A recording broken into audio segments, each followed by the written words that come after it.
week. Yeah. So we talked about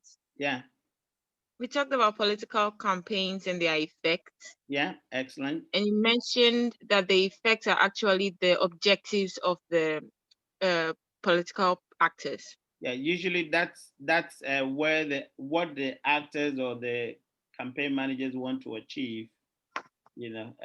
That's what you use the effect to actually couch the objectives.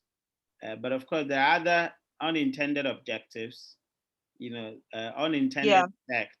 That can come out of it. Great. Okay, so give us some of them, Tracy. So one of them is to influence their decisions. Yeah, exactly. Yeah. So to persuade is a campaign effect. Excellent. Yeah. To add to that. Who want to add to that? Yes, guys, let's listen to you. Yeah, sir. Evelyn, yes. Yeah, no, so I think with one of the videos you asked Julius to make us watch, also elaborated on some of the campaign effects. Yeah. You mentioned like the tension effect, the comic effect, excellent, the fear effect, the bandwagon effect. Fantastic. And then you made a typical example of John Dramani Mahama's campaign song in 2008 or so. I think. I think it's either 2018 or 2008. I think that is what you said during the interview you had on Joy. Well, Joy News. Yeah. Okay. Who else? 2018 there was no campaign. I think 2016. 2020. Okay. Who else? Who else can add? That's a fantastic summary. So we have comic, you have the fear factor, etc. Okay. Who else want to add? Who else want to add? So also we also looked at how to identify. I think we focused on the elements of campaigns. And then we looked at party identity, where you talked about the right and then the left. Yeah. As in parties identifying socialists, and then sometimes combining the two. So how to see in their policies, like how they take projects and then decisions and all that in the country. So you gave an example that the NPP is seen to be a capitalist something, but then this time around they are implementing some of the socialist policies, like the free SHS and all that, and sometimes too they do mix. So that is how come we. So tell you that if I'm going to work, I'll give it to the guy. That is how come we used to identify these political parties, and sometimes with their ideological positions and all that. Yeah, great. All right, so Sophie said, please mute your mics and raise your hand when you want to talk. That's true. So please keep remembering that. Okay, Humu. Okay, so the campaign helps us to recall easily the message that these political candidates are sending to us. Excellent. Yeah, great. So it keeps you in memory. So recall, your ability to recall, what they're actually talking about, that effect. Excellent. Okay, so yeah, we looked at all these kind of effects. So you could actually categorize them. Maybe one of the things that you want to do is to look at all the effects and perhaps sum them up into about 4 or 5 key points, in order that you'll be able to handle that, if you're asked in exams. Or for example, if you're actually managing a campaign, that there are some campaigns that are for information only, others for education purposes, others to cause fear or panic, because of some kind of thing that you actually don't. And I remember in George Bush's campaign, between him and John Kerry. I mean, obviously you guys were young then, most of you. When I think the last part of the campaign leg was that at that time, that was when Osama bin Laden was around, and people actually, kind of attributed that campaign to the fear factor, where, you know, the Bush campaign actually played Osama bin Laden on TV, threatening America and saying that he's coming for them. Immediately that ad was shown, or it wasn't an ad, it was a breaking news kind of thing. Immediately that was shown, George Bush appeared on TV and told Osama bin Laden that he's ever prepared to eliminate him and make sure that he can keep America safe, because that's his number one mandate, is to keep America safe. That, you know, particular ad, people attribute George Bush's, you know, what do you call a win in that election to that particular act, because it played into the hands of George Bush. Because at that time, Kerry was seen as too democratic, too, you know, what do you call consensual candidate, where Bush was this tough candidate, ready to actually move and defeat the enemy, you know, what do you call, in the battlefield. So it played into George Bush's strength, and immediately a lot of people perhaps might have actually been persuaded by that and then gone on to actually, you know, win the election. So we say that sometimes the campaign actually play, you know, that kind of fear factor, you know, in order that they could actually swing a lot of people to their side. So all these are kind of effects. And of course, we talked about the comic ones, all right? The comic effect.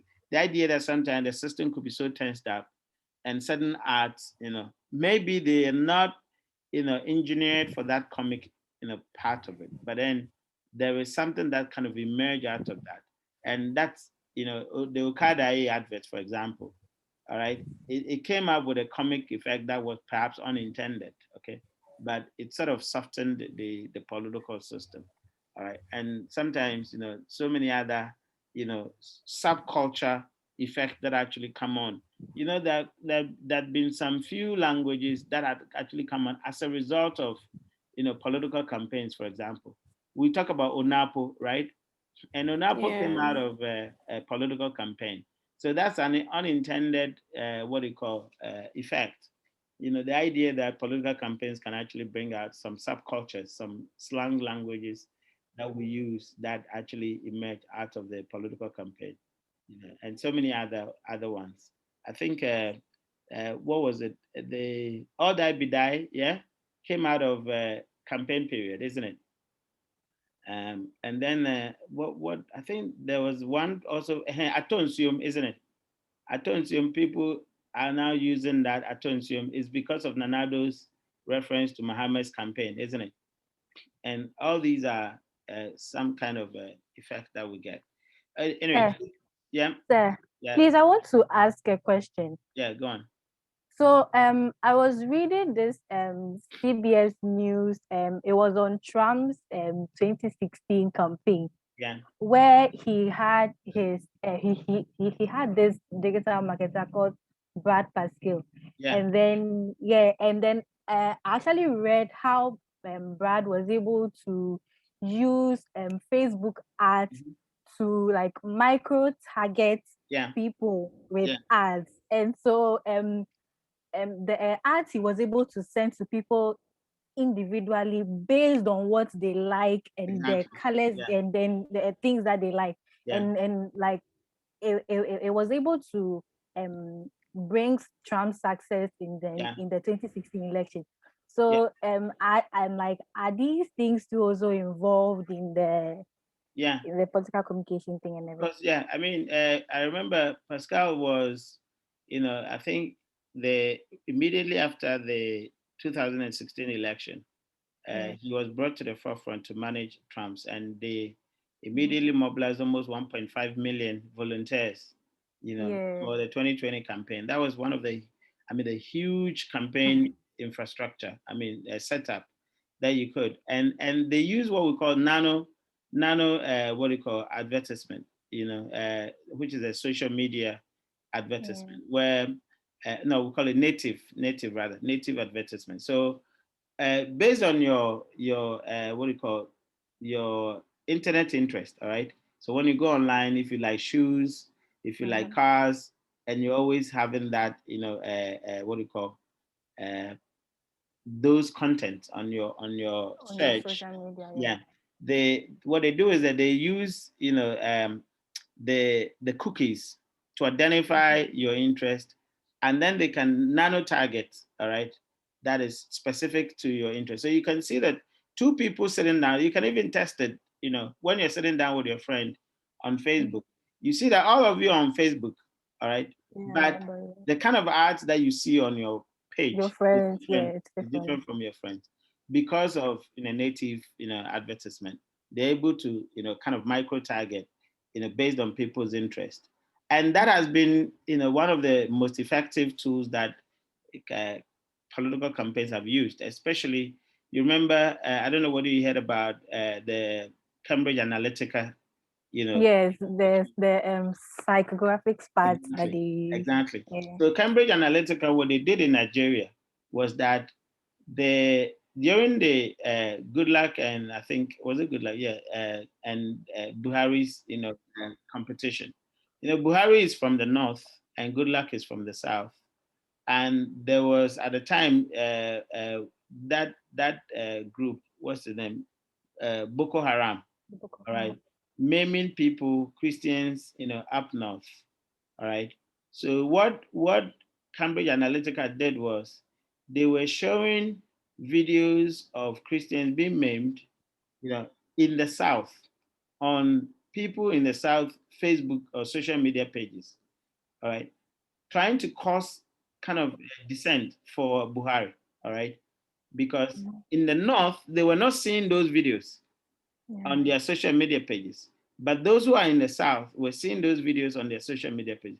So they were trying to create that kind of atmosphere, all right, so that people, so-called Christians, will be angry at Buhari, who is a Muslim, their campaign. And Cambridge Analytica actually used that, to sort of cause dissent. They call it positive fake news, and I think it was activated in our elections, the last election that we had, and I actually raised a lot of concerns about that. When the MPP accused Mahama for inciting, by talking about Achim Sakawa. Now, you remember that case. Now, the idea that Togbe Afede, all right, his name was used in a letter. I think there was apparently a letter that was written disassociating himself from the Council of State's comments about that Achim Sakawa thing. And they asked Nanado to do, President Nanado to do a presser, to speak to the issue. I thought it was not necessary because the level of height that they took that issue, actually, resounded like that, what they call, positive fake news, trying to rile certain, what do you call, a tribe against another, in that sense.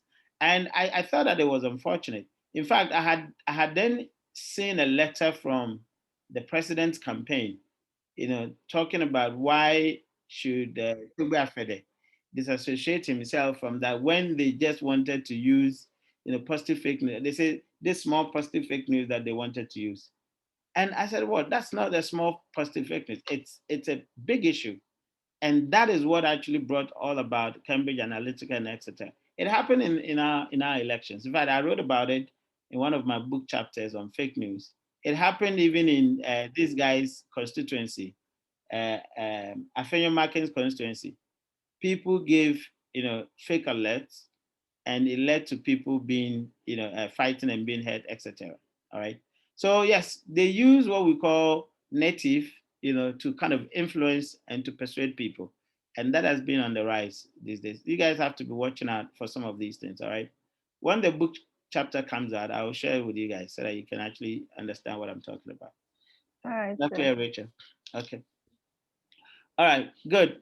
And Nana Kalipo, yes, Deborah says Nana Kalipo, exactly. Nana Kalipo also came out of what do you call campaign, political campaign. Okay, so today we are looking at the evolution of political communication. Obviously that probably should have been first, but it's part of this. So we're looking at the pre-modern, modernization, and postmodern, political communication to look at the journey of political communication, how we have traveled, over the years, political communication. And before we actually go there, who can actually tell me what they have observed in the past years that they've been very observant of the space? Maybe since you started the course, if you didn't know in the past, but since you started the course, you've observed some changes. Who can actually tell us some idea of changes in the system, from communication perspective? Who can tell us? Yeah? Yeah, who can start with us? Who can tell us what you have observed in the past? I mean, yeah, Evelyn. Yeah, so previously, when social media wasn't in existence, or people weren't so much acquainted to social media, Yeah. politicians normally channel their message through to the traditional media, and citizens weren't so much involved in political activities, unlike now where they are involved directly with their political actors and all that. And they're looking at the trend at which campaigns are going now to, it's like everyone is so much involved, like everyone get to obtain or get some message from political campaigns, like they influence their decisions, they criticize and all that. And that's what I have observed, like from the past. And like the way initially elections have been so much tense, like the fear that politicians are flying their kids outside and there'll be war, there'll be that, there'll be this. Okay, great point. Recently, it's kind of cool. It's kind of cool. Okay, great point. Thanks, Evelyn. Ajua, let's listen to you. Yeah, Ajua. It's about social media. Yeah. You Your know, line is not clear. social media, were you more? Your line is not clear. Hello. Yeah, it's karaoke, so you may want to change your position. Yeah, let's hear you again. Is it now? Yeah. No, it's still breaking up. So let's get Gifty, then change your position and come back. Gifty. Yeah, sir. I was going to say that at first there was some kind of bridge. No, there was a huge gap with politicians and then because whatever they are saying, because there was no social media or it was very scanty in existence, whatever they are saying, you have to be someone who is interested in the media to even know what they are saying. Yeah. And then, but during the recent times, you can, everywhere you go, their communication reach you, because when you switch on your phone, anything, any social media platform you're on, you actually hear them talking about their politics and all of that. So that bridge, that gap, sorry, between the that gap between the politicians and the publics has been bridged with time. Excellent. Thank you. Great point, Rachel. And I also think that now communication has become more personalized. Yeah. In terms of social media, because as they all said in the beginning, it was between the traditional media and the political actors. But now, when you go to your social media platform and then you see a message from your political party, it becomes personalized. You feel that okay, they are talking directly to you, and so you feel some kind of I don't know, like you feel closer to them rather than the way it was with the traditional media. Excellent. Great point. Thank you. Yeah, Gifty, come again. Gifty, your hand is up. Or it's the old one? Okay. Yeah, sorry, it's the old one. All right, Julius, let's hear you. Yeah, thank you, Doc. So one thing that I have also observed is that it kind of seems that now the political parties have widened their scope in the sense that, formerly we used to think that politics are for the elites. I mean, those with educational background and other stuff. So there's our women in the market. I mean, those in the villages, they don't feel so much part of the whole system. But recently, I think even before the 2020 election, there was a system whereby when you are there, you just receive a phone call, and it will be perhaps Nane's wife, Rebecca Kufuado, or some of the political party leaders.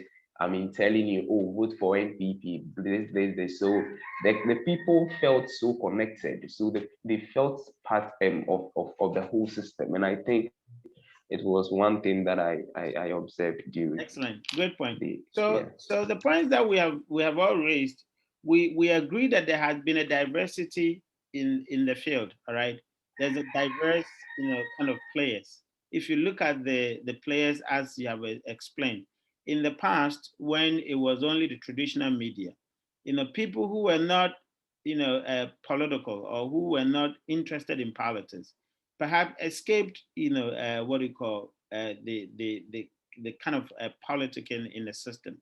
But you realize that in last elections, these people couldn't actually escape it because everywhere, the message was there. So as you said, you turn on your phone and there's a call from Nanado's wife, or there's a call from someone, or there is an ad, being shared on WhatsApp, etc.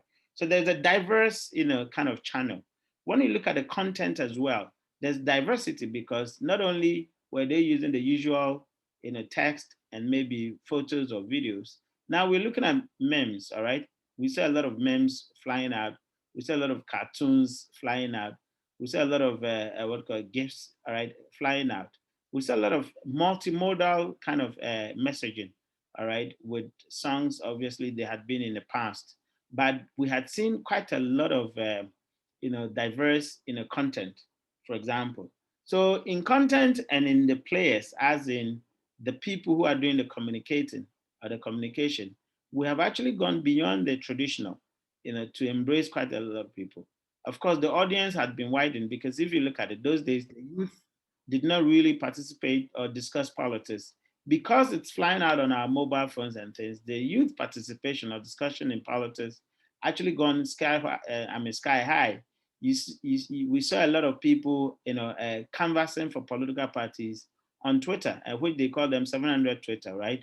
Young people activating or canvassing for political parties on all the social media platforms. Again, when you look at the channel, all right, we saw a diversity of the channel, Facebook, Twitter, Instagram, everywhere. In fact, we even saw vans, going around. All right, Eric, let's listen to you before. Eric. Yeah, Eric, you're on karaoke. You have to change your location.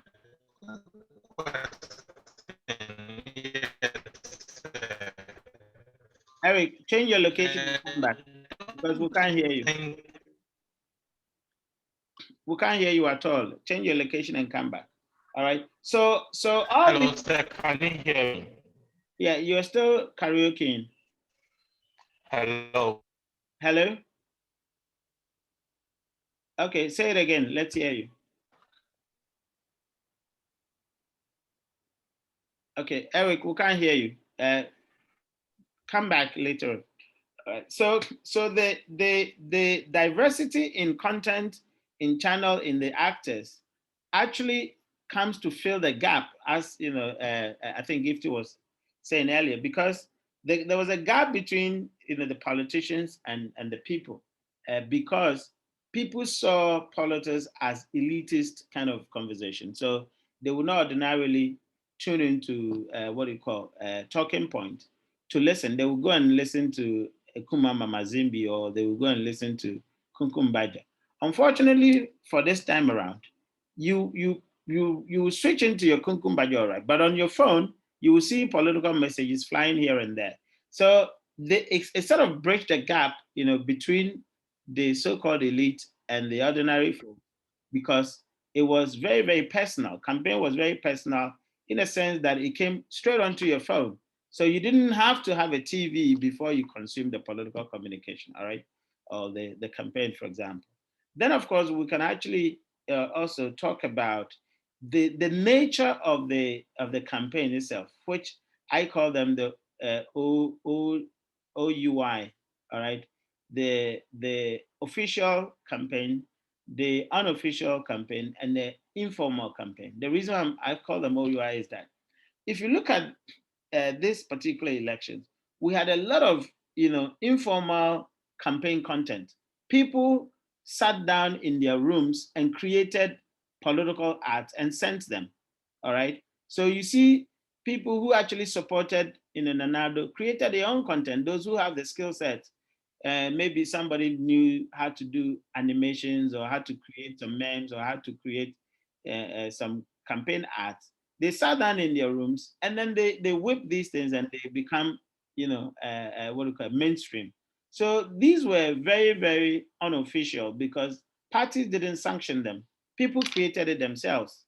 All right. There were those that were, informal. Okay, Eric says all these changes in political communication is not as a result of, isn't not as a result of COVID. Of course, it is, but we're actually looking at trajectory, how political communication changed from time to time. Obviously, when things change, it's it's as a result of something. So the cause and effect.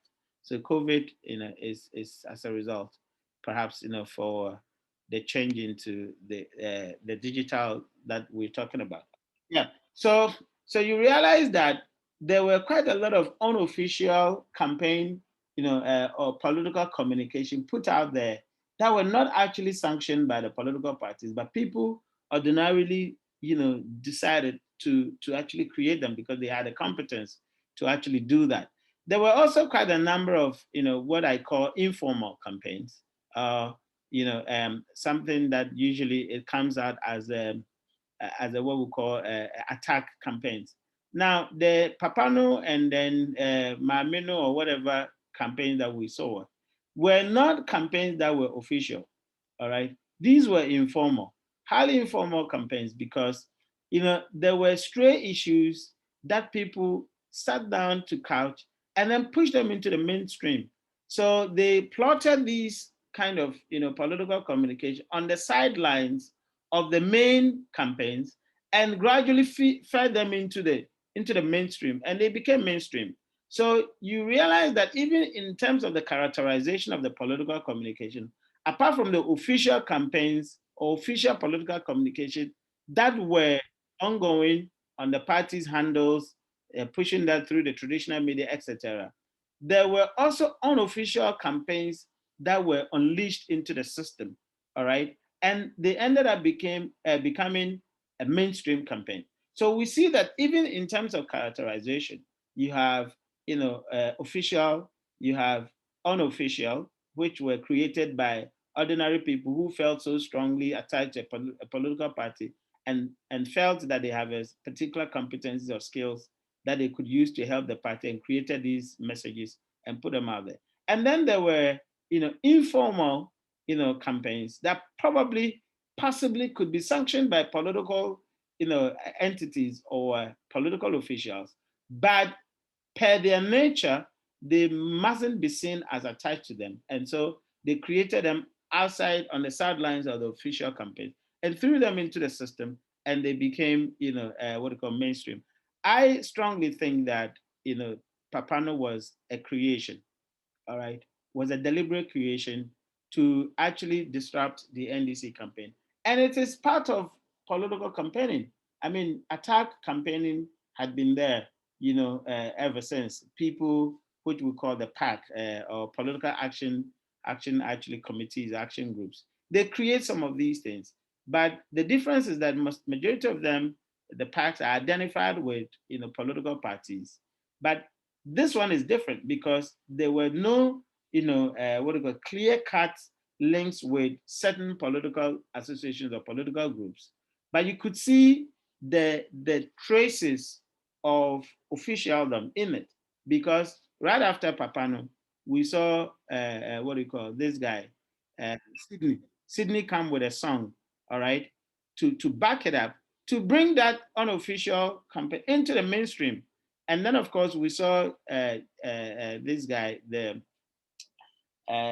Ghana Music Association president, also trying to counter with Papanono, with Papano, that kind of thing. So you see how complicated the political communication is becoming in terms of it, modernization, in terms of its trajectory. We move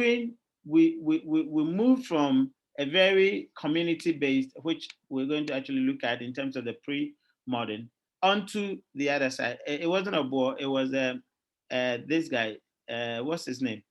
What's the guy who played that song, Papa Nono, for NDC? Rex Oma.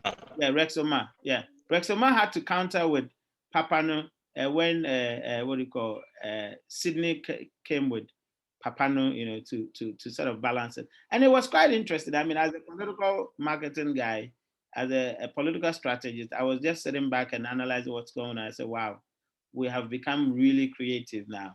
Of course, it depends on how good you are to counter it, but our political communication has really, kind of reached a very complex and a very strategic, kind of level that if you do not have the requisite expertise, you will actually fall, along the way and not able to counter. So we've seen the trajectory. We've seen how, political communication has moved. So let's look at, the slides itself. I mean, we talk about the Western, democracies, and its decline, in traditional forms of party campaigning alongside other changes broadly across developing nations. And I think that actually sits in with what, last time I was discussing with you about the left and the right and how they actually came about.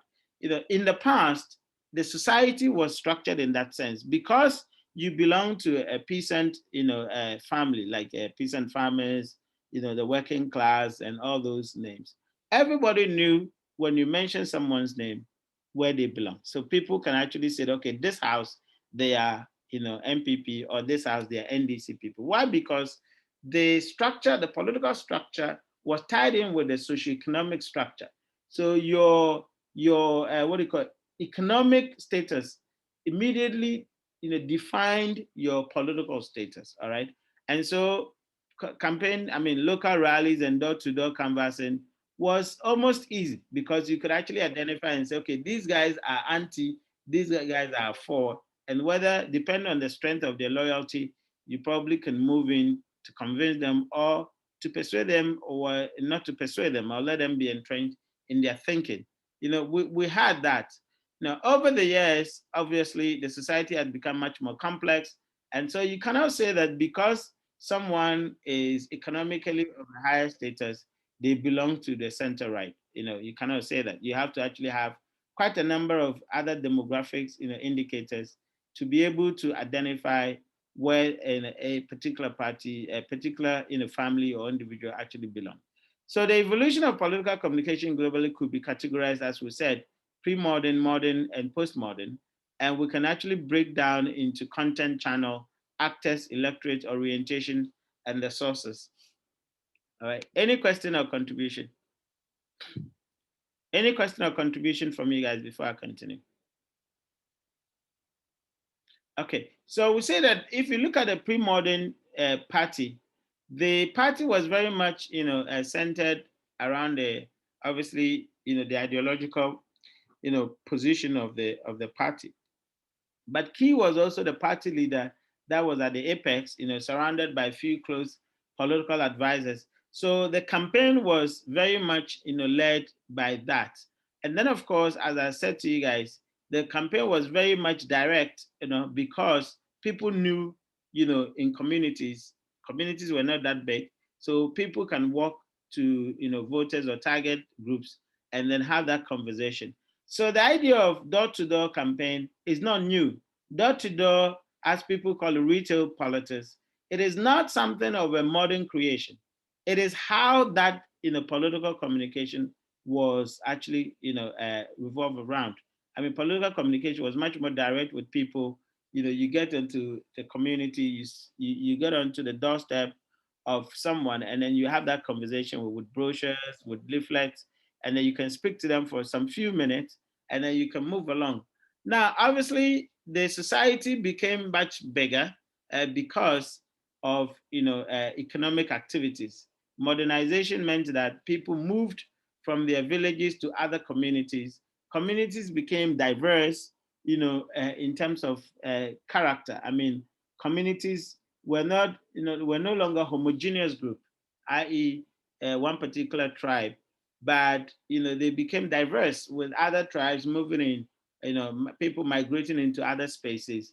Again, we saw what we call social mobility. People left their economic, backgrounds into a different kind of economic background. So you see a working class family now maybe through hard work, etc., moving out of working class, becoming middle class. So their parents may be, working class, but the children who actually came up after that, became middle class. Now they end up, changing the family's kind of a look or the family's character, and now they're no longer middle class. They move from the apartment that they were or the communities that they used to live. And in Ghana, you are talking about compound houses. People now move from compound houses into what we call the estates, or the bungalows and all those things. Now their characteristics actually change. So communities started, developing. I mean, if you look at typical places like, Medina, Adenta, so you can actually have some place called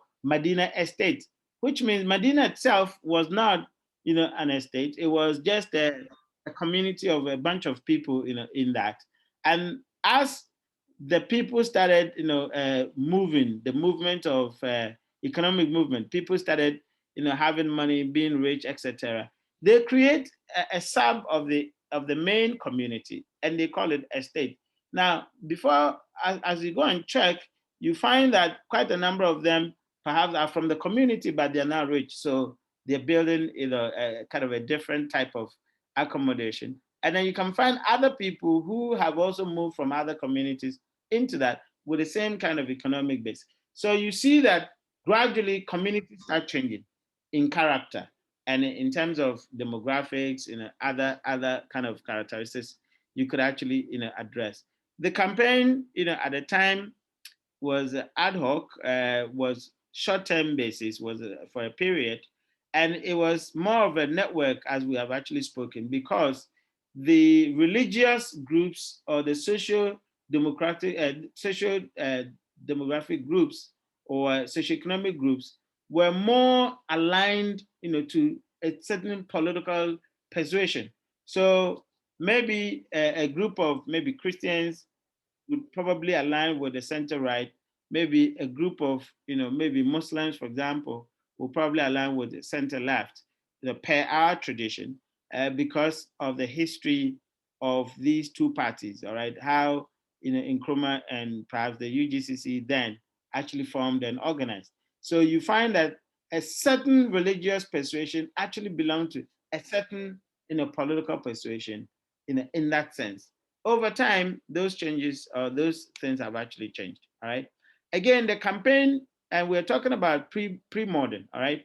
The campaign was direct, was face-to-face, as we have seen. We've talked about through activities like town hall, hustings, canvassing, branch party meetings. So you could see all these things that we're talking about in the current campaigning, which people call retail. And we said that that type of campaign is not new. It's a pre-modern character of political campaign. All right. Now, so all these we've talked about it. So let's move to, okay. So let me say something about the sectorial cleavages, for example. Now, again, those years, as I pointed out, certain social units like the family, like what do you call it? the church or the religious group, like the what do you call it? The trade unions or certain professions. All right, all these we call them social cleavages. All right, they are they are identified groups. All these groups, as the number that you can count, all had their their political persuasions. All right, so you can identify a certain family and they say this family is left of center or right of center. You can identify a certain trade group, maybe farmers association a women's association, or a men's group, or youth groups, and they all have a certain, political persuasions that they actually follow. So that is how we call the network, campaign. That is how it went. So you find that those groups would be making, contributions and sending the money to the party for operation, because the party's policies actually revolved around their well-being, around their existence. So there were groups that actually contributed to political parties' activities. And that's why in England you have something like the Labour Party that is funded by the various labor unions in England. Of course, over the years, these cleavages have actually somehow dissipated or have weakened. And so you cannot actually say that certain unions or certain cleavages actually belong to a certain party, which we are now observing. Okay. Now, the electorate in the news media, the partisan press, mainly newsletters, acted as a core intermediary between parties and the public.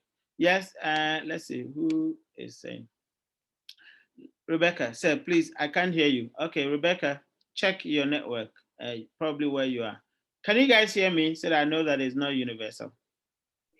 Yes, we can. Yes, sir. Yeah, we can hear you. Okay. Yes, And sir. I hope you're following the conversation, right? Yeah. Yes, sir. Great. Yes, So sir. Rebecca, please check your location where you are. Okay. So yes, let me see. Electric. Okay, so the broadcast media, mainly radio, was national, belonging to the state. So when it comes to the channel, all right, we at the time, the pre-modern, the channel, as we said, was face to face, direct, with people. I think I've jumped some slides. Let me just check. It looks like the slide is going one way. No, yeah, modern, pre-modern. Okay.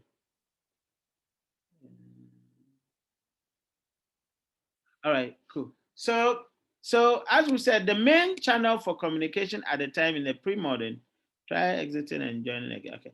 And in the pre-modern was more of a face-to-face, right?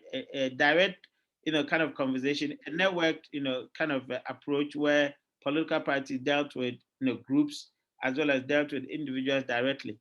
Now, in the modern era, the modernization is when we said that communities have now been intermingled, all right, because of migration. People had moved into certain communities. They've left their traditional homes, they've left their homogeneous groups, and they've moved into other communities as a result of work, as a result of other social relations like marriage, etc., as a result of school. And you remember in our early years, during independence years, Nkrumah sent a lot of people crisscrossing this country because of the way our educational system was set up. Someone will move from the south, go to the north for school. If not for basic school, at secondary school, people moved, all right, for their A levels, O levels, they moved across the country. And if not that, later on when national service came, which I think it was at Champion's time that perhaps national service was instituted. I'm not sure, I have to check. Again, based on national service, people had to move across. So with national service, the idea was you do not stay in your home place because you probably had grown there. You don't know any part of the country. You haven't actually associated with other people in the country. So the idea was that for us to ensure a very strong national fiber, for us to ensure a very strong, a united Ghana, people had to move from their communities to live with other people so that they know how other people are, how they live their life, their culture, etc. So even if you hadn't had opportunity to actually move from your place, during high school, you have to move during national service. And so people mingled, okay? And that changed the fiber of communities. And that also meant that communities were expanding. It was no longer possible for individuals or for political parties to meet people directly because the communities have outgrown their traditional nature. they are now becoming much more, what we call urbanized. All right. So it was not possible to actually go and knock somebody's door in the morning and find them there. All right. One thing I forgot, that the pre-modern era, the channel that was, mediating, politics, for example, alongside the personal direct and then the network, was press. All right. Press was very much the dominant, what do you call, communication model, communication channel at the time, and after the press came the radio, all right, within the pre-modern era. Now, in the modern era, the media channel that actually, kind of demonstrate the modern era is the TV, the emergence of television, all right. So when we're talking about, the development of communication, we start with the press, especially the religious press. The press was more of the church, or the religious group. So you see the Catholic Voice and all those, kind of names of churches, the Pentecostal Herald or whatever. They were church-based or faith-based, all right? You had the, what do you call, the Muslims, or the Islamic faith also having, what do you call, their press, all right? So all those press were more of faith-based, and other groups, for example, the trade groups, all right? So you can have a farmer's voice, as a press, a print material, we call it print matter at the time, and they share it in the communities, all right? And then the radio came, and the radio was national in character. So the radio came to actually build, to break the gap, because with the press, it was limited, and it was, for a period, almost, based on as you print them. But of course, the radio was much more national because of the frequency could actually go a step further. So that was a step, from the print, kind of era. Then of course, we talk about the modernization, where the campaign became nationally coordinated because the society had grown, its traditional character. It's now diverse with quite a lot of people. So with the modernization, political parties started, creating kind of a center or a headquarters that can actually coordinate activities, into the localities. Because mind you, we had, become what, urbanized. People no longer can stay home and then wait for you to come and speak to them because they've gone to their works. We have started the 9 to 5 kind of culture.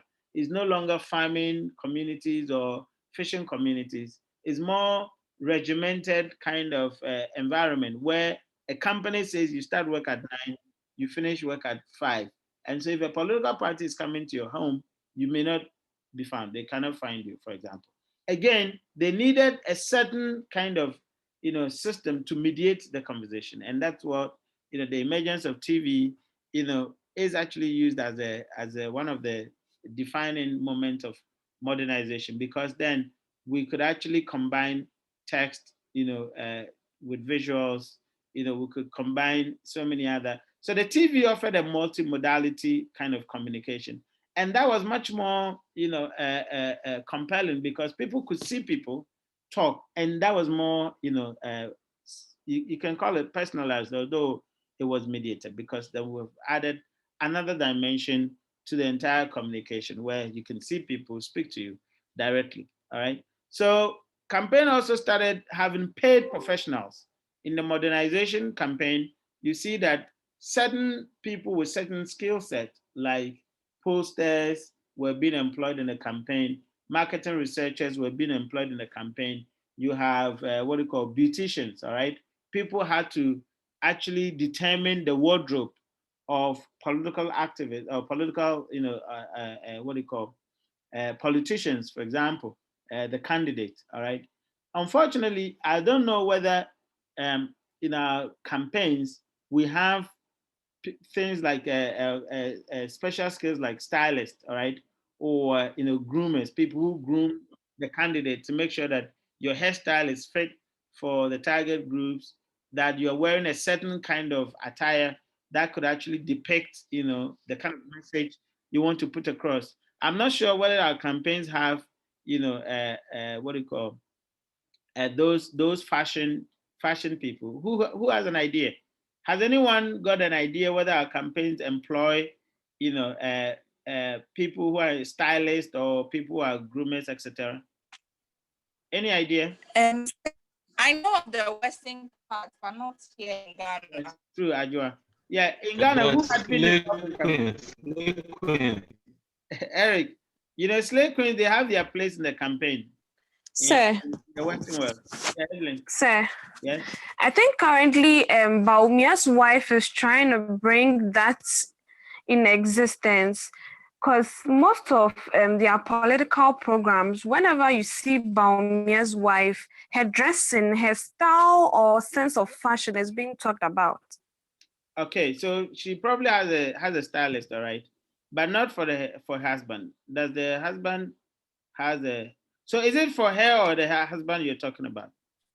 So herself, the way she dresses, the media house usually talk about this. If I'm not wrong, yeah. I've seen them talk about it. Corroborating what they're saying. It says, "I know a stylist for only the second lady." Yeah, the stylist is called a pistis. Hey, that's a strange. The yes, sir. Pistis. Okay, Cecil. So give us an idea.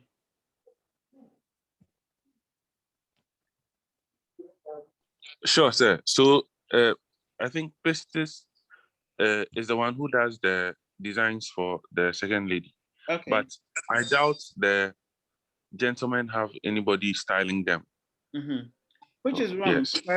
because they're supposed to have a stylist to tell them that this event, this is what you're supposed to wear.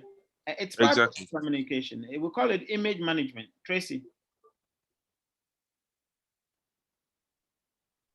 I think it would be impossible. I think it's impossible to think that they do not have stylists, as in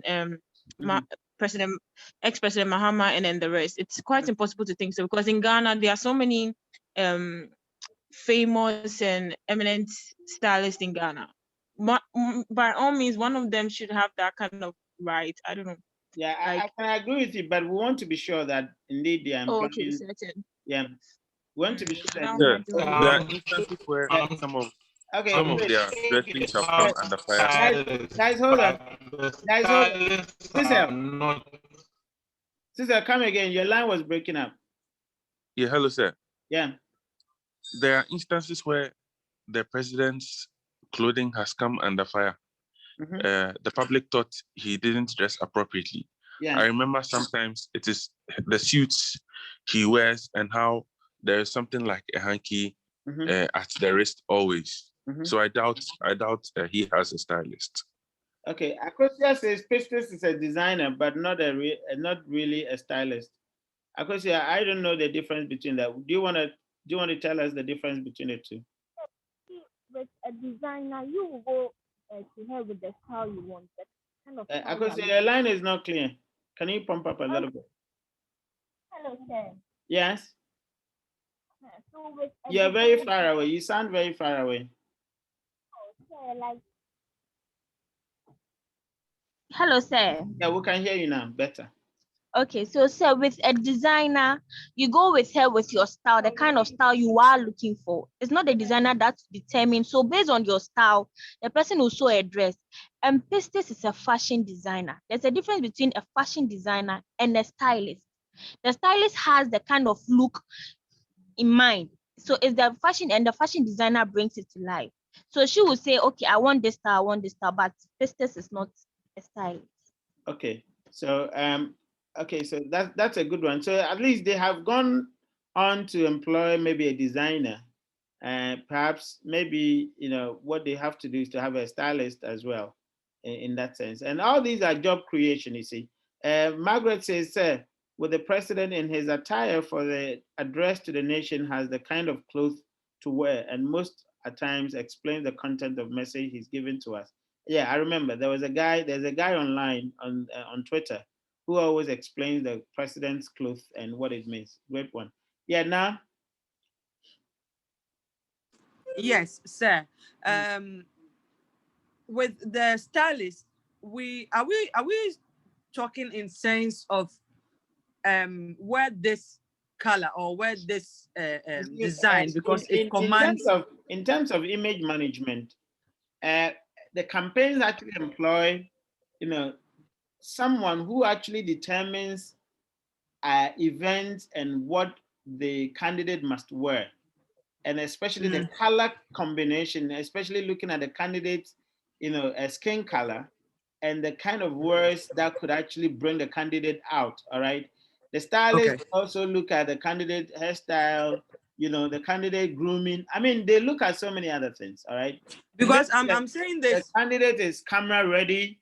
The candidate is not, being, even in terms of the pictures that the print use, all right, or the media houses use. They're all determined, by the campaign team.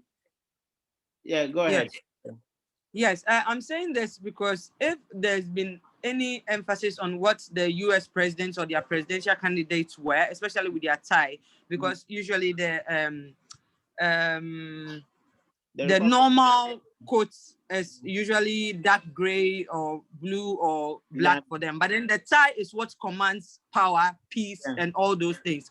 So I'm asking that are we asking this question in association with what our presidents wear, because it's supposed to command or communicate a certain level of power or a certain level of peace. Yeah, of course. And that's that what is the case. Does. Yeah.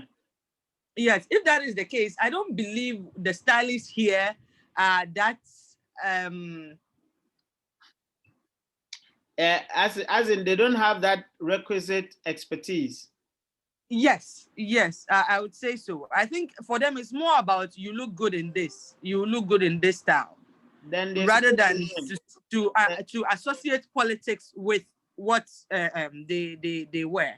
Then they're supposed to learn this, because these are part of campaigning, and elsewhere the campaign teams actually spend money. In fact, immediately you assume the level of a candidate, you have all these people, just like you have a speech writer. There's someone who actually designs and makes sure that you're in the right kind of, what do you call image.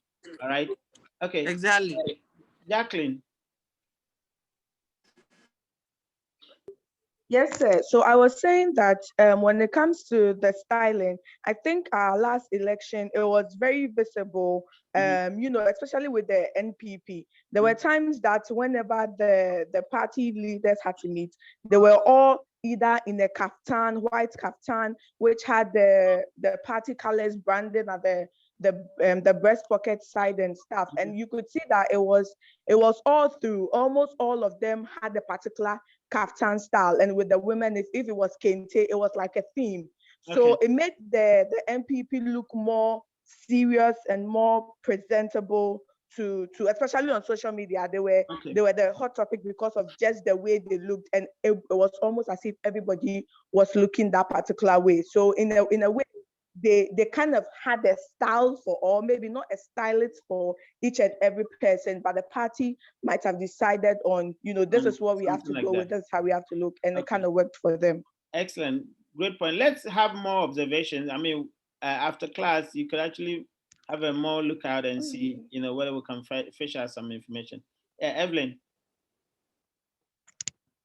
Sir, I believe the president has a stylist in the sense that, sometimes they are much particular that what the president will wear, a dignitary may not wear the same thing or even the same color.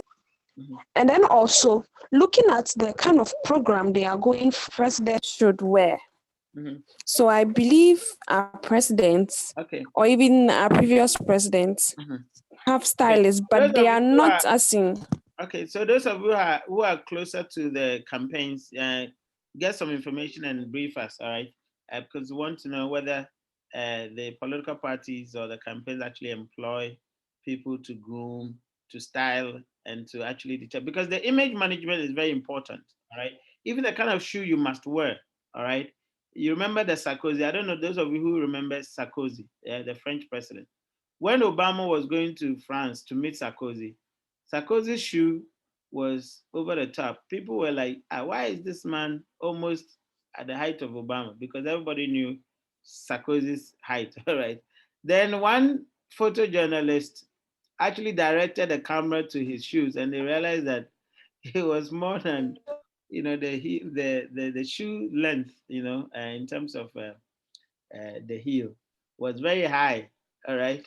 So, Yeah. yeah, Ajo, you remember? And Yeah, you're on karaoke mode now. Ajo, you're on karaoke mode. So change the location. Yeah. So people started talking about it, all right? And these are all the work. I agree to that. Now, your line is not good, so change your location. Anyway, so Yeah, I'm reading a yeah, Ajua, come in later on. All right. Okay, so Cecil says we should not confuse fashion illustrator with stylist. Okay.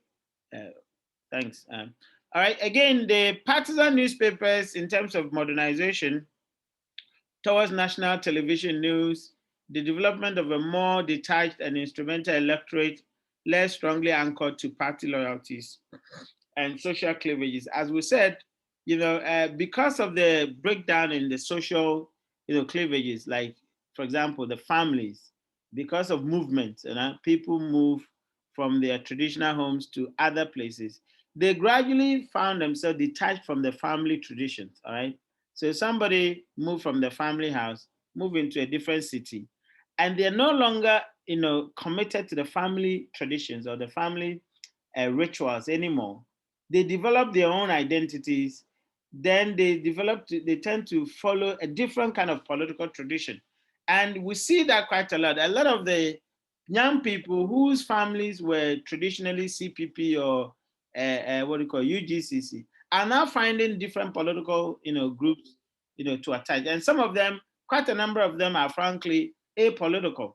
They have even kind of given out, or given up the political associations and want to find their own identities. They're very much entertainment driven. They don't care, or they care less about political, all right? But these are people from very, very, very, very, um, the word I want to use, very, very close, political kind of families. They have very, serious attachment with political, parties. But the descendants or the young ones have found a different, persuasion. They're more into sports or more into entertainment, etc. And they've left, the political cleavages aside. And we see quite a number of such developments, where people are coming from some political families and they've left it and they're actually doing their own thing. Or they've moved from one party to the other. So you hear the word, oh, these guys, they used to be UP people or UGCC family. Now the guy is in NDC, or they used to be PNDC family. Now they are into MPP, that kind of movement. All right. And then, of course, what we call the long campaign. All right. We're now into what we call the long campaign in terms of modernization. And the long campaign actually suggests that the traditional campaign period of 3 months is no longer the case. In fact, immediately the president is being sworn in, they are actually defining the next campaign. All right. You remember when the president said, don't be a spectator, be a citizen. That became even a trump card, that were actually being pushed. And almost every move of the presidency becomes a campaign rhetoric, all right? Because you are actually fashioning out your, what do you call re-election, period. And therefore, almost every move that they put together want to make sure that that could actually reinforce their re-election, what do you call abilities or re-election opportunities. So we say that with the advent of 24/7 news cycle, with the advent of internet, and you can see even during the COVID briefings, all right, the lockdown briefings, the president started. People started, chunking them, slicing them into a campaign-based kind of communication. At the time, we heard people say, "Oh, by July, they're not NDC group." You remember, because the president was giving out certain freebies. And a lot of people thought that it was a campaign, kind of activity, because the way the president came out is, oh, free water, free this, free that. It was almost, a campaign kind of message. So can one say with the long campaign? Evelyn, your message is not clear. Say it again. What did you want to say? Evelyn? I wanted to say that with the long campaign, what is happening at the court, is it also a way of campaigning for the NDC? Fantastic. I mean, for all the parties, why do they come out to brief and to try to explain themselves, after the court proceedings? It's persuasion, the effect that we're talking about. They want their side of the story to be believed by the people. So they are very much aware that, all these activities go to enhance or detract from the party's image. And so you see upon Nkrumah trying to say that, the NDC people, the base, should rather take an issue with the leadership, because the leadership made them to believe that they've won. Yet when they came to court, they say they haven't, won the election. So that's an attempt to cause this disentanglement, all right, and amongst the party's base, in order that the party's base can actually detach from the leadership, in that narrative of the campaign being rigged, for example. And they're wanting to make sure that their support base can believe in them, that indeed the incumbent has a much more compelling, kind of narrative than the opposition. And so the jostling that we see is an attempt to persuade, the entire country, that is from their, their own bases, and then the middle of the country. All right. So when we talk about a long campaign, we're talking about parties ever wanting attempt to persuade throughout, the journey, to ensure that they could put a certain, narrative outside, to the people. All right. So that's a good one. Okay. Let me have a look. Say an afterthought. Which are level of maturity, some stylists that may not because they fear they could ruin their business. Some customers stop buying from them. Okay, that's a great point. Yes, a point that Cecil is making. And that is true, because the partisanship in this country makes it difficult for even, people who perhaps have been employed as stylists by political parties to even show their faces, because of possible repercussions on their businesses. So they may not even, kind of demonstrate that they are the stylists or they are the designers for certain political, people. You're right. Please, I can't hear. Maddie, you say you can't hear. Change your location. If you immediately know that you can't hear me, it means that your network has gone bad. All right. Okay. And so the long campaign is the right way to go, because I think campaign should have a period. Shouldn't have a period, or should have a period. Okay, so yeah, the modernization, again, party organization coordinated more closely at central level by political parties, advised by external professionals, consultants like opinion posters, political entrepreneurs, coalition of interest, nationally focused issues as opposed to local issues. Yeah. So we can see all these evidences in our political party, our political campaign, isn't it? The central, I mean, this particular election, we saw a huge influence of posters, isn't it? Ben Efson, the political science, this guy, what's his name? I've forgotten his name. His polls, obviously our own IPO that actually came out to say that the election, was going to go on a runoff. So we see a huge, attention. We see quite a lot of people being interested in what the polls are saying. Not only politicians, but the media people were very much into the polling. We saw a lot of straw polls. All right. We saw quite a lot of internet posts. All right. People were putting polls on social media, Twitter, Facebook, and asking people, if elections were held today, who are you going to vote for? We saw so many of these, all right? And that tells you about the modernization theory of a political campaign, where the polls are very much informing political strategy or informing political parties the way they behave, the way to behave. Again, we see political entrepreneurs, all right, people who actually bring in resources in return for certain benefits. And we have actually talked about, the political system being hijacked, by people who can pay. Obviously, we're not strangers to that. I mean, we see a lot of MPs being funded or bankrolled by people, business people, in the society. So you ask yourself, this person, I mean, how can they have these resources to actually buy cars, all right, for every delegate? I mean, it's become quite amazing, sight to watch. Coalition of interest, of course, we see quite a number of, associations, certain interest groups backing some kind of political parties, etc. All these are characteristics of modernization, all right? And then, of course, we see the movement towards the center, where we say that political parties are now taking up policies that are not naturally their base. So you see center-right parties adopting more center-left policies and vice versa. All right. Okay, any questions or contribution? Any questions or contribution? Of course, the modernization includes the media.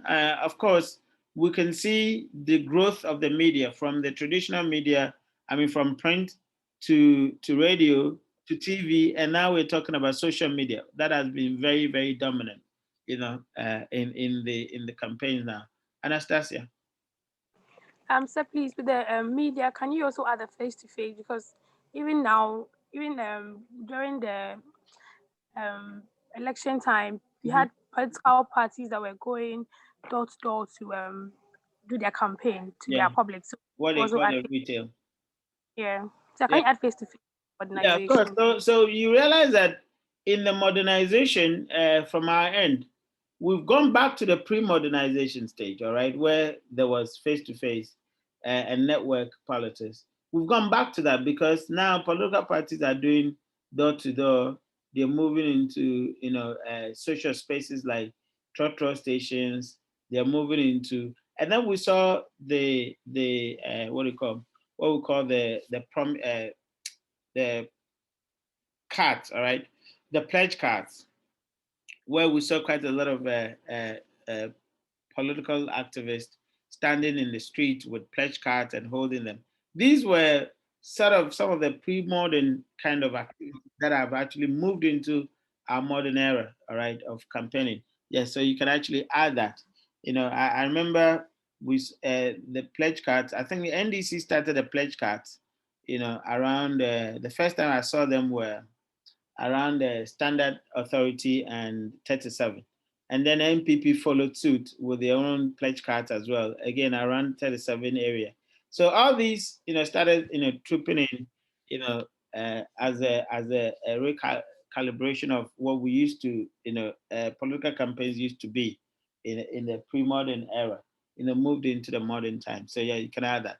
When we look at the electorates, the electorate have also becoming increasingly decoupled from political parties, and as we said, in the beginning, the pre-modern era, you had families, or you have electorate voting in block, like from family positions, etc., from faith groups, from other groups. But these days, electorates are becoming much more independent in their thinking, and they're not being determined by the kind of social cleavages that they have. And then, of course, we also seen varied kind of electorate. I mean, in the past, you would think that politics was for, what we call so-called mature people. But these days, you see quite a lot of, young people getting into the game. Even in terms of the actors, we see quite a lot of young folks, becoming politicians. Edem Agbana and co, getting into, I mean, Sami Jemfi and co. Those days, the position of a party communicator wouldn't be for somebody as young as Sami Jemfi, all right? You're going to see quite older folks, but now you see quite a younger folks getting into that. So the modernization is actually seeing much more engaged young people Of course, because of the contribution of social media as well, because the campaign is becoming much more personal. People are not able to escape, the conversations. They're joining it, and as a result, they're getting attracted to the to the political system. All right, so that's what we're actually finding now in terms of the diversity of the electorate. All right. So again, modernization, politician, professional advisors conduct polls, design advertisement. We've talked about all those things. All right. Now, when we look at the postmodern, we see fragmentation of television outlets. Of course, now in the postmodern era, not only are you seeing TV, all right, but you're seeing TV from a traditional sense on TV on the internet as well.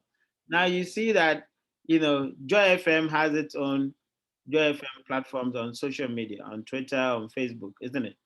So there is a fragmentation of the television outlet. So you realize that we move into a certain homogeneous, and then we move into a certain diverse, kind of groups.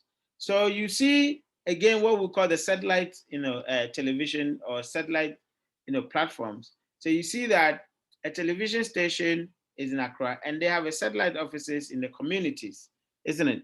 And these are all kind of modernization where we're trying to define how to actually get to the voter or get to the audience in a manner that we can be very efficient and effective, because we do not know where the audience are really at this stage. Currently, as we speak, we have different forms of television, all right, cable, satellite, we have even online TVs. And even with the online TVs, we have quite diverse, those actually produced by ordinary people, those produced by traditional TV stations, and even those owned by churches and other faith groups. Yeah, Anas, you want to say something? So I was thinking that the postmodern, okay. So you look at the pre-modern where political campaigns started from, and then the modern, like let's say with the media, from pre-modern was face, and then the modern was, let's say, the emergence of TV. So I was thinking of what will be the in the future, like what's going to happen in the future, because if it started from face to face then to TV, maybe there'll be some upgraded than TV. That's what I was thinking the postmodern was going to be, but from your explanation, I just don't get it. Now, you see, when we talk about the postmodern era, it does not necessarily mean the future, but we're in postmodern, period. Now, postmodern period, actually, whenever we're describing the period, we use the emergence of technology as an example, all right? And the framework or the formation of these or the application of these technologies to demarcate the eras, all right? And as we said, the pre-modern era was more print and radio, okay? Now, the modernization is depicted by television. Internet actually describes the postmodern times. Are you following? Anas? Yeah. Yes, Yeah. please. So whenever we're discussing postmodernity, we use the age of internet and words like, the millennials in terms of the audience, the people, to describe postmodernity. All right. And the postmodernity actually includes now and what we're actually experiencing in the future, or we're going to experience in the future. So with postmodernity, you're looking at the emergence of technology to define communication and also to kind of fragment communication in that order. So not only do we see internet as emerging, but we see internet in its varied forms, like, internet on your phone, which we call the fourth, what do you call, media evolution, or some people call the fourth screen, all right, because the first and second screens are, you're talking about TV, you're talking about cinema, you're talking about the computer, and then the first screen being your phone, your phone, which is very personal. Okay, so we're looking at the emergence of these technological, advancement and the application of them, by the audience, as the modernity, as the post-modernity. as we're describing it. Are you following? Yes, please.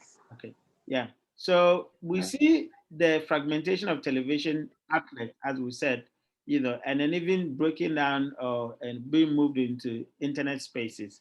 So Joy FM or City FM or any of these, the radio stations, are actually broadcasting visual content of what is actually happening in the radio station in the form of a TV. So there is what we call the fusion, all right, of media platforms. Because how could you actually see a radio station, visually? It was supposed to be a radio station, so it was only one model, which is, the hearing it. Now you are actually hearing them and seeing them in the studio. Are you with me? That's a completely new kind of what do you call communication, because radio was that you don't see the human being, you hear them. But now you can actually choose to hear them and see them at the same time, aided by the internet, which is a completely different, setup of, a radio broadcast than what we used to know. Now you could also have, television, from the internet. So not only would you consume TV from what we call the TV set box, but you can actually consume TV from what is called a mobile phone. So there's that, fragmentation going on.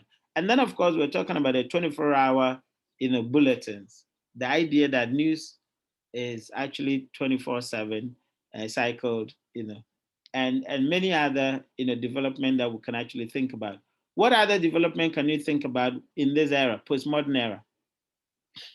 Yeah, postmodern era. There are so many other things you can think about. Yes. Yeah, Anas. So please, can you say with the advertisement? No, let's say campaign advertisement. Okay, aside the outdoor form of advertisement like the flyer and other things, you go to this internet or online portals and you see them advertising some of their campaign messages also there. Yeah. Okay, that's a good one too. Yes. Thank you, Tracy. So I'm not sure I heard this, but where does bulk SMS fall under? Yeah, so we're looking at postmodern, where you have bulk, SMS, you have, what do you call the social media platforms, obviously, WhatsApps, Twitter, all these ones. You're talking about postmodern era. Okay, what else can you talk about postmodern era? Because these are targeted, all right. Jackie. Yes, sir. There's the use of social influencers. Especially during our last election, we saw the use of a lot of social influencers and bloggers and all of that. So you're now looking at diversity of the players, all right? So the players in terms of political communication is not your usual political, people or political, what do you call political activists, or there are other people who are not necessarily political. So the coming into play of other people of other persuasions, like what do you call bloggers, or even what do you call celebrities. All right, these are postmodern era we're talking about. The idea of influencers. Influencers are celebrities being used in politics. All right, in political communication. So that's a postmodern we're talking about. Anastasia, your hand is still up.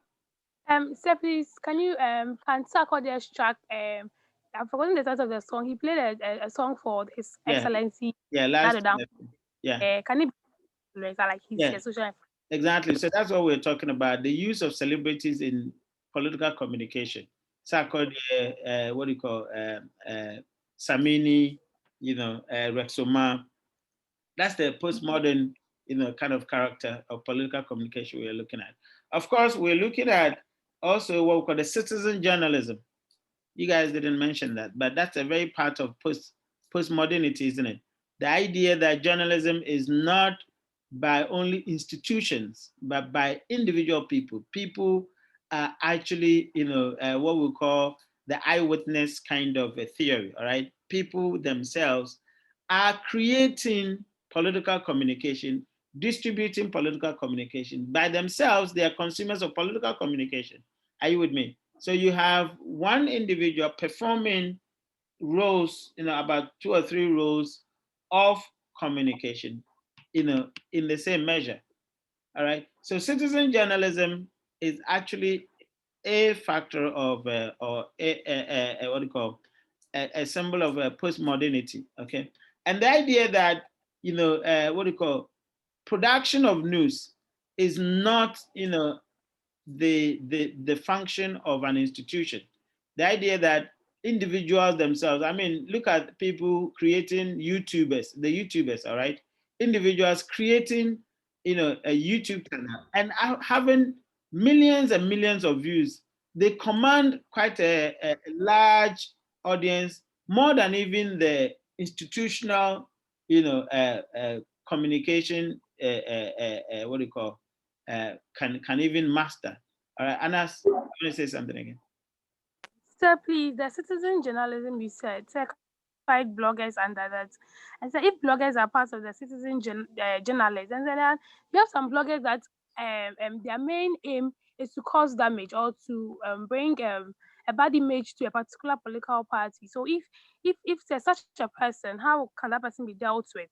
Because if you're supposed to promote or to support a particular campaign, and then your messages and content are made to defame that person, so then. But they're not necessarily supposed to promote. That's the character of modernity. I mean, campaigns are supposed to actually achieve certain ends, not necessarily to promote. They can, part of the job could also to, cause, what do you call, image issues for political entities. They're not necessarily supposed to promote, anyone. It depends on the objective of that particular entity. Are you with me? Yeah, so when they create a fake content, okay, by the end of the day, is persuading, is trying to persuade the public, says can I want to be considered, but the contents are fake.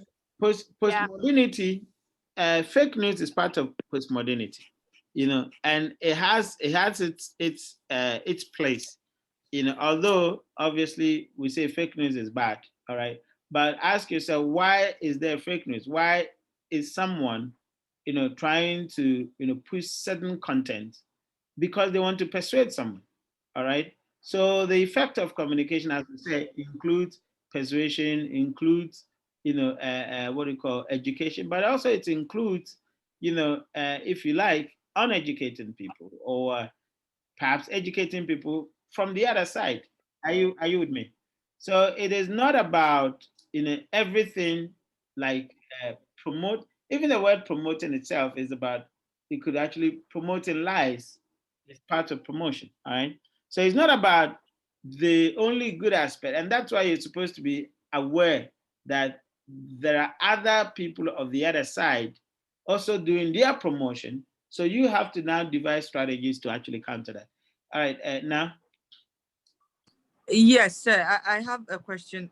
Please, is it appropriate for chiefs and celebrities to be openly involved in partisan politics? Okay, so that, perhaps I could actually pass judgment on that. It would be a matter of, what do you call it? A matter of national debate. But if you want my own opinion, that's what you mean, right? It's not as a result of academic. Yes, my own opinion.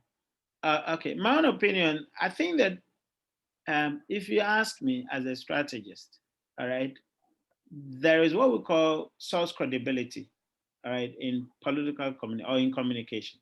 Source credibility means that, message credibility actually is derived from the source, okay? So whether somebody would be able to persuade you, sometimes it's a function of who is actually saying it, all right?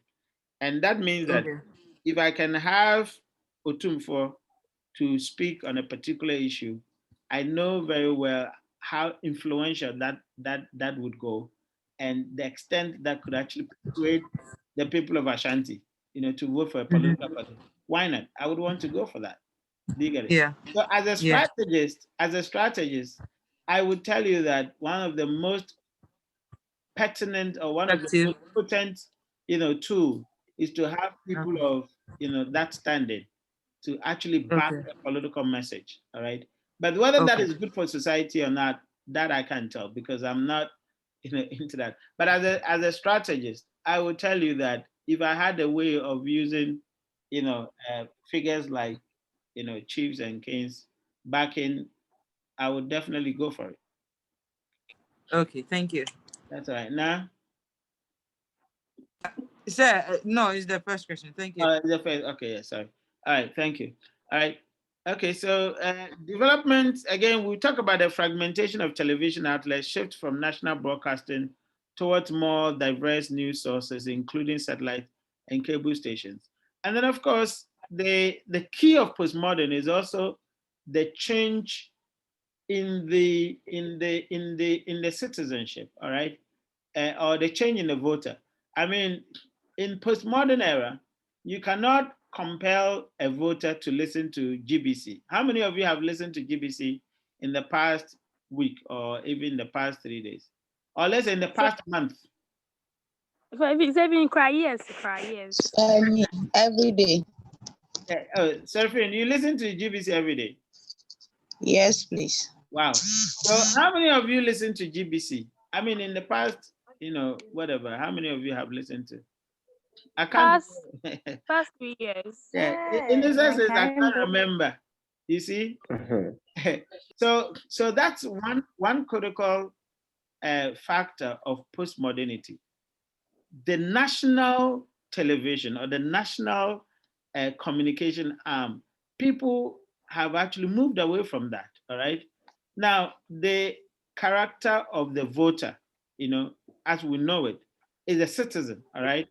The character of the voter. And when we say a citizen means someone who has cognition that they have a responsibility towards the state, and the state has a responsibility in reverse towards them. All right. And so they have rights and responsibility, each way. All right. There's an awareness, all right, of reciprocity between that voter and the state, and that makes that voter a citizen. All right. Now, one sharp difference in postmodern voter is that the postmodern voter has now become a consumer other than a citizen. All right.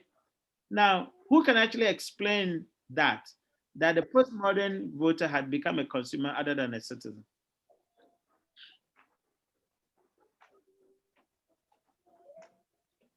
Yeah, and yeah, now says you shuffle between GH1 and TV3. Exactly. That's what is happening now, isn't it? Now, who can actually explain why I'm saying in the postmodern era, the voter has become more of a consumer than a citizen? Based on what I just explained. Who is a consumer? Sir. Yeah, Evelyn.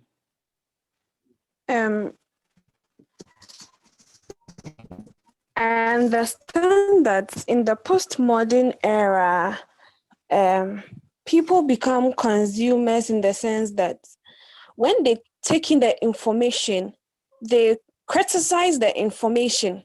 So to a layman's perspective, I buy something from someone, I'm a consumer.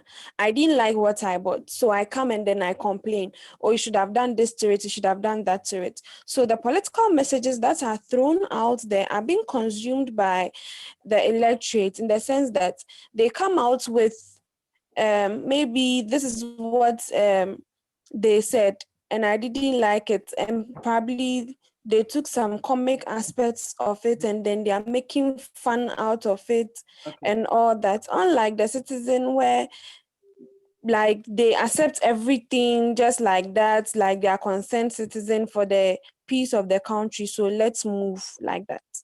Excellent. That's what I understand by it. Now that's a great attempt. So the number one defining factor or about a citizen is somebody who actually responds their own interest, isn't it?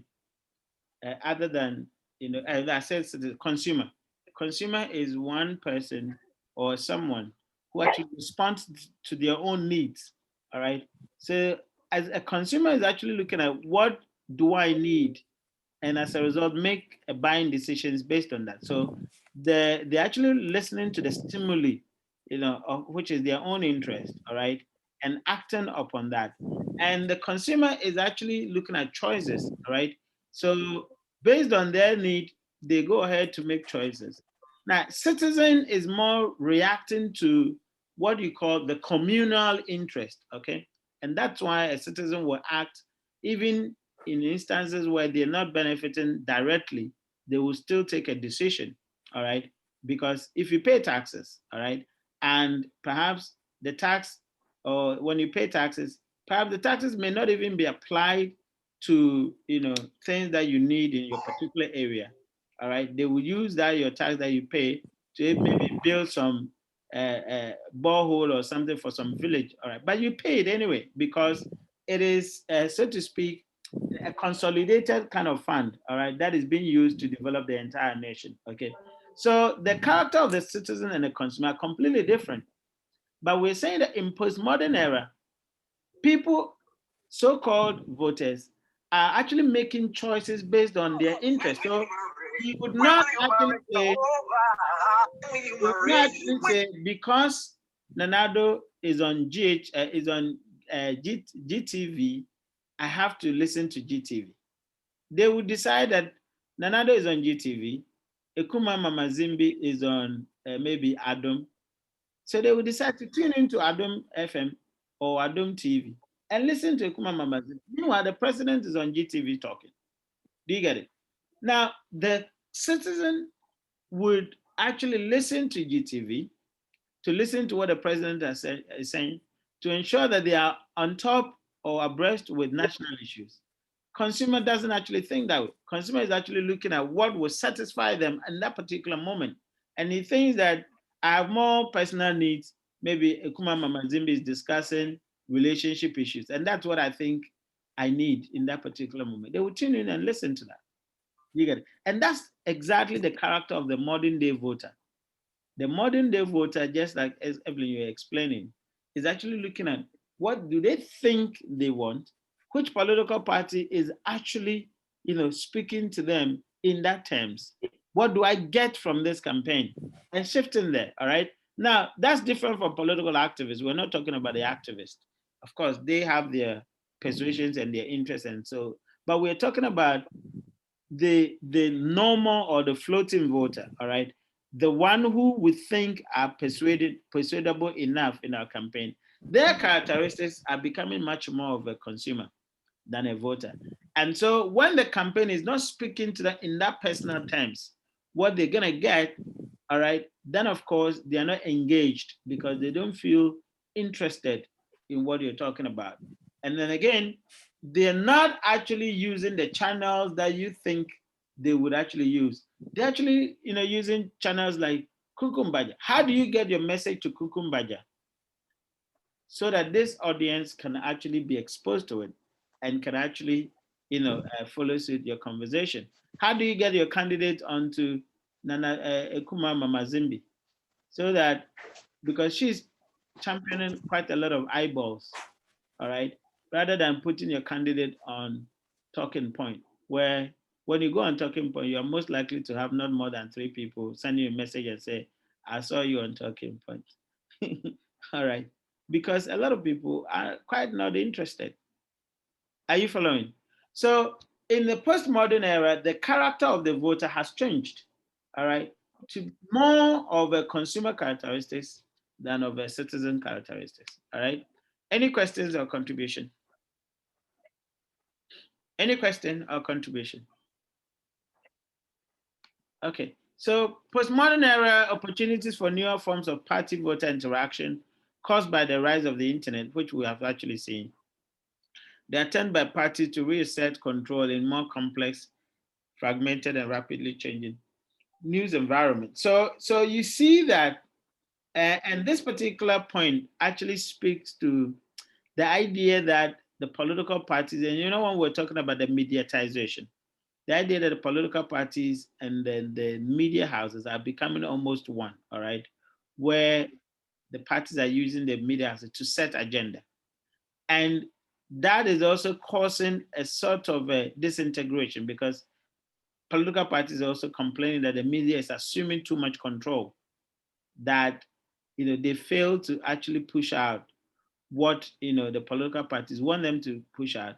Media houses or media personnel are even assuming the role of politicians. In fact, when you listen to some of the talk show hosts, they feel much more empowered than the politicians themselves. Have you realized it?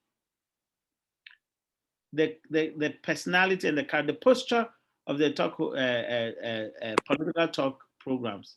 If you take, for example, what's the name? The Peace FM one. What's the guy's name? Sefakai. Sefakai. Yeah. I mean, if you look at his posture, don't you think that he even comes across as though he's the political guy? I mean, he's much more the way he talks and all that. Exactly. And he has more power to even tell politicians not to step into his shows. All right. And that is what we're talking about. In postmodern era, there's that assertion, there's that control that, of course, political parties trying to, take control of the media for their purposes. And in some cases, the media also rubbing shoulders and then showing. So there's that, what do you call fusion and disintegration at the same time, especially when there's a wedge, created in that sense. So you see power struggle, between the media and the political class, because each of them feel a certain kind of entitlement to the audience. And that's why the media house will tell you, we have the audience, we have 1 million people listen to us, that kind of posture. And the political parties feel like, yes, they are the political parties. I mean, they are in control. They are supposed to be in control of the law, or in control of the policies, etc. So there's a fight towards the audience. All right. There's a certain sense of authority, a certain sense of control, between the political class and the media in postmodern times. All right. And it becomes like a dogfight, who assumes more control than the other. The use of strategic communications and media management. Of course, that's what is happening. A lot of political parties are into media management, all right? They're assuming, control. They're assuming a certain sense of what we call, a relationship, between, themselves and the political parties.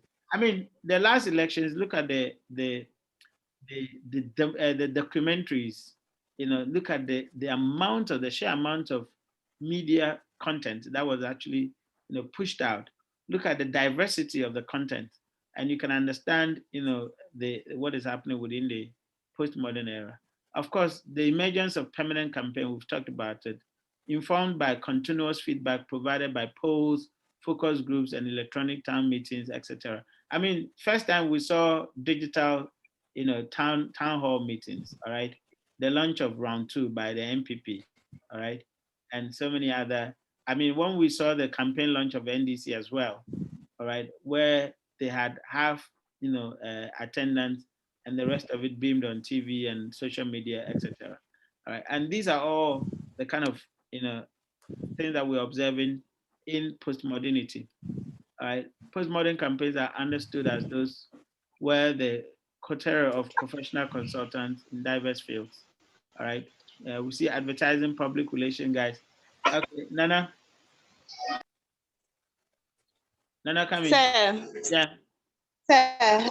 Yes, sir. So based on your submission, what I've heard so far, then it is fair to say that though we've left the pre-modern era, the characteristics of the pre-modern era hasn't been abandoned, but rather it has been added onto the postmodern.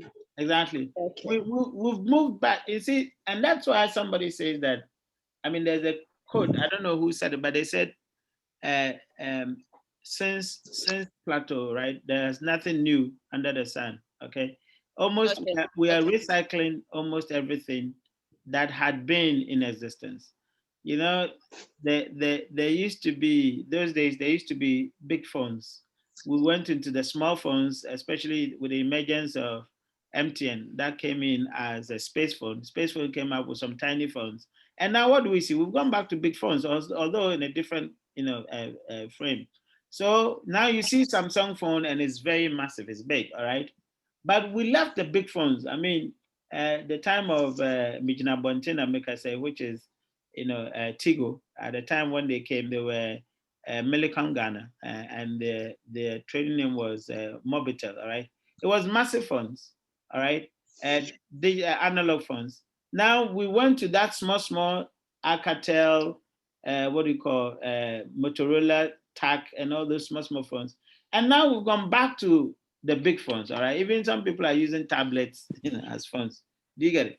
So there seems to be a recycling of the pre-modern era, kind of frame into modern era with a touch of technology. Are you with me? So, yes. So the personalization that we used to have, where people called on people at their doorstep, we're no longer using that doorstep to create the personalization, but we're using mobile phones. That's why, Nanado's wife can call you and say, "Oh, hi, Nana, it's me, Rebecca. I'm calling about." That personalization is being reinvented through, other frames. Are you with me? So you're very right in saying that.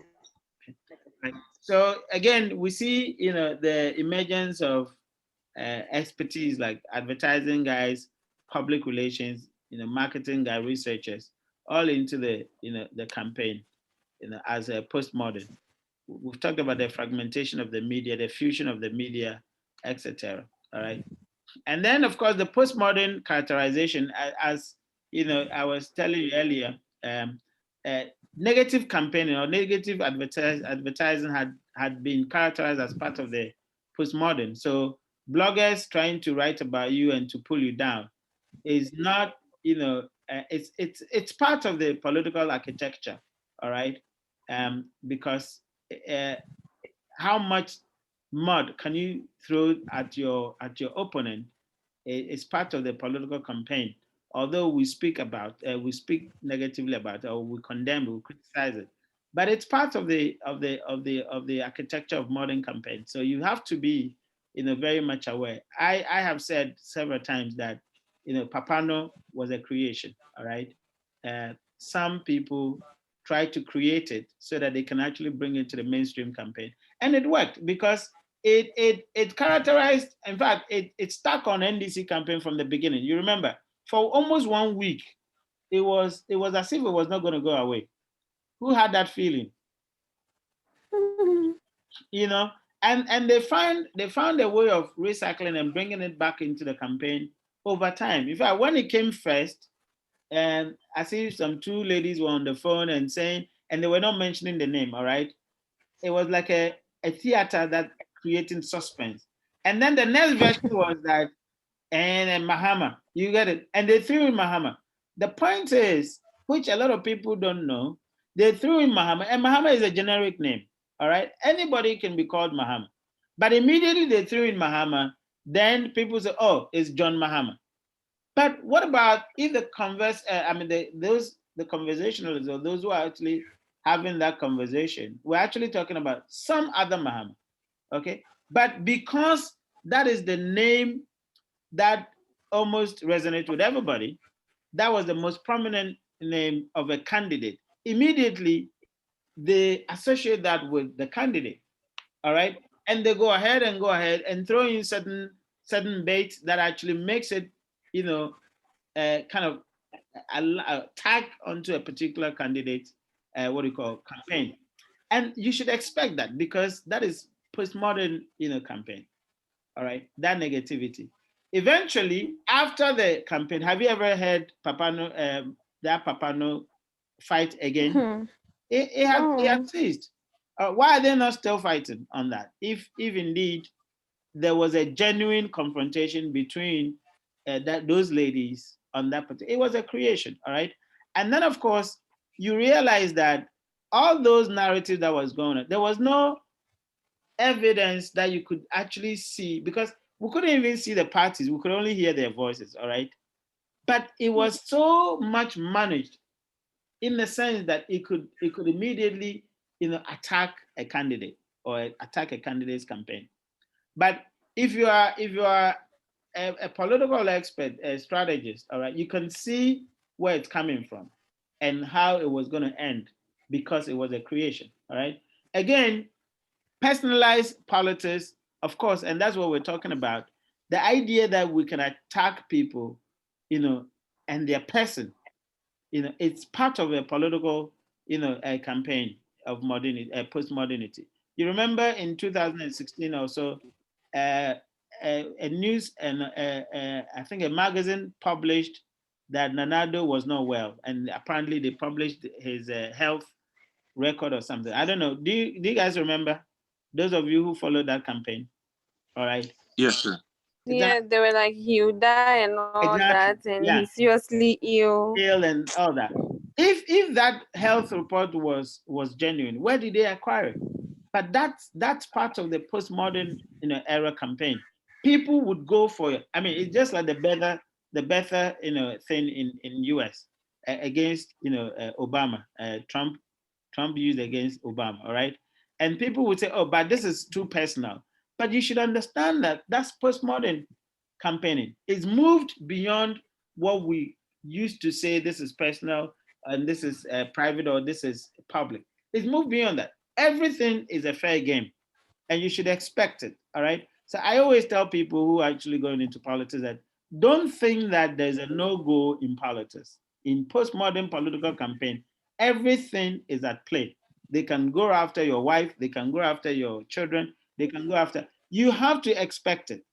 And once you are in that expectation mode, it means that you can prepare towards it, all right? So I remember I was telling some of the MPP guys that there's no, I mean, you do not have time or there's no point in arguing that, oh, but this is too personal. No, you have to strategize, especially when your candidate is a little bit older. You should expect that people will throw the idea of, oh, you're not well, because it goes with it. I mean, once you are older person, your health is not as good as a very young person, presumably, isn't it? So you now have to strategize and battle that one out. If you're a young candidate also, for somebody to attach promiscuity to a young candidate, it's very easy because promiscuity goes with a young person, all right? So you have to expect that and then strategize against it. So, but for you to sit and complain, you're not doing yourself any good, all right? So in postmodern era, expect that anything is actually at play. How do you actually battle it out and to persuade the voters to believe or not to believe is your responsibility as a campaign manager, all right? So those of you who actually go into politics or go into campaign, you should expect that in that terrain, everything is possible. All right, everything is possible. People can concoct lies, they can put it on you. It may not be true or may be true, but depending on how you manage it, is the key. And I tell people, immediately you are 18 years, man, everybody has cobwebs, as far as you are 18 years, you probably might have done one or two things. How do you strategize against that? It's your, what do you call it, the function of your campaign. So also lack of experience on the part of younger candidates. Exactly. So if you're a younger candidate, it's easy for somebody to say you don't have experience. Hey, what is strange about that? Because you're a younger candidate. So the older candidate will be attributed, wisdom, experience will be attributed to the older candidate. The younger candidate would be inexperienced, naive. It's natural, all right, that they would attribute naivety or inexperience to you. If you're an older candidate, they can attribute you're not well, you're not fit to you, all right? And if you're a younger candidate, they can attribute energy, excitement, the word that people like to use, charismatic, because you're young, So we should expect these things and then strategize, for them, as we go on to, postmodern. High campaign expenditure, of course. We're talking about monocracy. We always complain too much money in our elections. It's true, but that's the characterization of postmodern. All right, it is very much capital intensive, and of course, it's globalized. All right, because now that we have internet, I mean, you stream your campaign, somebody's watching it in Addis Ababa, in Germany or whatever. So these are the characteristics of postmodern era. What and who does the media cover? Of course, the media coverage has gone beyond the traditional players. Sorry, today we've moved, into 10 o'clock. All right. The traditional media coverage, if you look at the last election, you realize that EC has had a lot more coverage in the last election than previous elections. All right. And that's the character of postmodernity. The coverage goes beyond the traditional coverage. I mean, we had a lot of CSOs stories, all right, because of what actually transpired.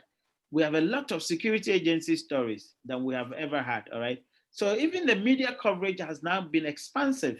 Why? Because there's proliferation of the media houses. Media houses have become plenty. The content have become plenty. Now, the perspectives have become plenty. So you see people even focusing on the on the wears, all right, the attire, the fashion of the candidate. And these are all characteristics of postmodern era communication. Of course, we've talked about convergence, the new theory, both vertical and horizontal convergence. So you see the idea of print, on TV. Obviously, the morning shows are even much more compelling because, according to the print people, morning shows are fashionable because of the print media. All right, and we see print media also taking, some, what do you call, content from other, media sources, for example. We see a lot of collaboration, all right, between even the media houses, as a result of, what do you call, competition, of course. So recently we saw, no, the last election, we saw, a Metro TV, interview on Metro TV by City FM, a program. And then we saw even some of the what do you call, programs that other TV stations, they pick it out. That we've been seeing all those things, around. In addition to a growing number of what I call, social media, what do you call, TV. I think I have a name for that. I will look for it. The emergence of Kofi TV and all those, Zion Felix and all that. All right, all these platforms are emerging, as a result of, postmodernity, characteristics. And of course, the idea of the 4 Ps into the 4 Cs. I think you guys can actually read that. I think you have another class, right? So we have to be finishing now. Any conversation? I mean, any questions or contribution? Any questions or contribution? All right. So I think we'll wrap up, for today, and we'll continue next week. Okay. Thank you, sir. Thank you. I hope you enjoyed it. Yes, sir. Okay. Appreciate it. All right. Thank you. Yeah, we enjoyed it. All right. Thank you. Enjoy the rest of your classes. You too, sir. Enjoy your week. Bye. Thank you. Happy Valentine. Happy Valentine to you. Happy Valentine. Thank you. Enjoy your day. Thank you, guys. Can you elaborate a bit on the Eric, I couldn't hear you. political